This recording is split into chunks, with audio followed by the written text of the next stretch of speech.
The purpose of this video is to explain why soiling accidents occur and to help you understand what you can do to stop them from happening. Poo accidents can be embarrassing. Many children who have accidents can't tell when they're coming, and they're not able to stop them from happening. However, it doesn't always have to be this way.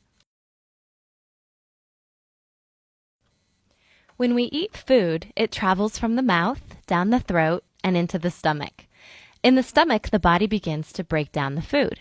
The food then turns into a liquid, and this liquid leaves the stomach and enters the small intestine. The small intestine is a long, twisted tube where nutrients are absorbed into the body. The body uses these nutrients to help you grow and gives you energy to do all the things you like play, run, sing, or whatever you're interested in. The unneeded and unabsorbed liquid becomes poo and travels into the large intestine. Sometimes the large intestine is called the colon. When the poo enters the large intestine, it is liquid. As it travels through the colon, water is absorbed back into the body and the poo becomes more solid. The poo eventually comes to the end of the colon, also known as the rectum. At the very bottom of the rectum is a band of muscle called the anal sphincter. When the poo puts pressure on this muscle, a message is sent to the brain saying it's time to poop. The person then decides if they are going to use the bathroom now or hold it to go later. If the person decides to go, the anal sphincter relaxes and the poo comes out.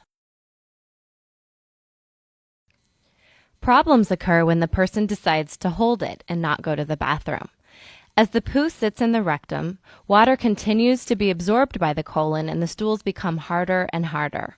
And as more food is digested, more poo continues to come into the rectum. The rectum grows bigger and bigger, and if this keeps happening, the poo begins to back up into the colon. Eventually, the person finally goes to the bathroom, and the poo is very large and hard. What's worse is that it will hurt to poop. This is called constipation.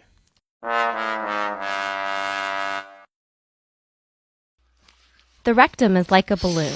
The first time it's blown up, it returns back to its original shape and size. However, if it's repeatedly blown up, it eventually becomes big, flabby, and weak. This stretched out rectum becomes a large holding area for poo, setting up the process to repeat itself.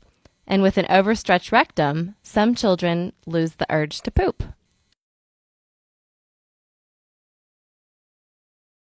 The body then gets sneaky. Remember, when poo first enters the colon, it is liquid. When the new liquid poo meets with the old hard poo, the liquid poo slides through the hard poo and comes out as smears in the underwear. This cannot be controlled and usually is not even felt. Others can tell this has happened by the smell, but children having poo problems many times don't even smell this. The good news is that it doesn't have to be this way. You can stop your body from having accidents with just a few easy steps. The most important thing to do is to sit on the toilet every day and try to have a poop. The best time to sit on the toilet is after eating. Our bodies have a special reflex. When we eat, our stomachs tell our colon to make room by letting the stored poo out. So you should sit on the toilet after breakfast, after lunch, and after dinner. The way you sit on the toilet is important too. Your feet should be flat on the floor. If your feet can't reach the floor, a stepping stool will be needed. This will make it easier to push the poo out. Also, you should sit up straight. Some children like to sit forward. When this is done, only some of the poo will come out. Other children stiffen and cross their legs. This tightens the muscles, and again, not all of the poo will come out.